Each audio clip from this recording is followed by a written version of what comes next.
September పైనే star హీరోలందరి కళ్ళు ఉన్నాయి. ఇప్పటికే బాలయ్య, పవన్ కళ్యాణ్ మేమొస్తామంటూ పట్టుబట్టు కూర్చున్నారు. ఇప్పుడు వాళ్లకు తోడు రవితేజ, తేజ సజ్జా లాంటి క్రేజీ హీరోలు, అనుష్క శెట్టి చూపులు కూడా సెప్టెంబర్ పైనే ఉన్నాయి. వారానికి 2-3 సినిమాలు క్యూ కట్టేశాయి. దాంతో సెప్టెంబర్ అంతా ప్యాక్ అయిపోయింది. మొన్నటి వరకు అందరి ఫోకస్ సెప్టెంబర్ 5 పైనే ఉండేది. ఆ రోజు అనుష్క శెట్టి ఘాటీతో పాటు తేజ సజ్జా మిరాయ్, శివకార్తికేయన్ మదరాసి, టైగర్ ష్రాఫ్, భాగీ 4 సినిమాలు క్యూలో ఉన్నాయి. అందులో మదరాసి, భాగీ 4 సినిమాలు మన సినిమాలు కాకపోయినా తెలుగులో ఓపెనింగ్స్ బాగానే వచ్చే ఛాన్స్ లేకపోలేదు. ఈ రేస్ నుంచి మిరాయ్ తప్పుకున్నట్లు తెలుస్తోందిప్పుడు. చిన్న ప్యాచప్లు మిగిలిపోవడంతో సమ్మె కారణంగా మిరాయ్ డేట్ సెప్టెంబర్ 5 నుంచి 12కి మారినట్లుగా తెలుస్తోంది. మొన్నటి వరకు ఖాళీగానే ఉన్న ఈ డేట్ను బెల్లంకొండ శ్రీనివాస్, కిష్కింధపురితో పాటు లిటిల్ హార్ట్స్ అనే చిన్న సినిమా తీసుకున్నాయి.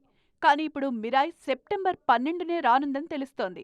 అంతేకాదు రవితేజ మాస్ జాతర సైతం అదే డేట్ పై కనేసింది. ఆగస్టు 27న రావాల్సిన మాస్ జాతరను సినీ సమ్మె దెబ్బతీసింది. దాంతో సెప్టెంబర్ 12పై ఫోకస్ చేస్తున్నారు నిర్మాత నాగవంశీ. మరోవైపు సెప్టెంబర్ 25న ఓజీ రావడం పక్కా. అఖండ 2 వస్తుందా రాదా అనేది మరికొన్ని రోజుల్లో క్లారిటీ రానుంది. సమ్మె కారణంగా కాస్త షూట్ బ్యాలెన్స్ ఉండడంతో అఖండ 2పై అనుమానాలు ఉన్నాయి. మొత్తానికి ఎలా చూసుకున్నా వచ్చే నెలంతా థియేటర్స్కు ఫుల్ ఫీడ్.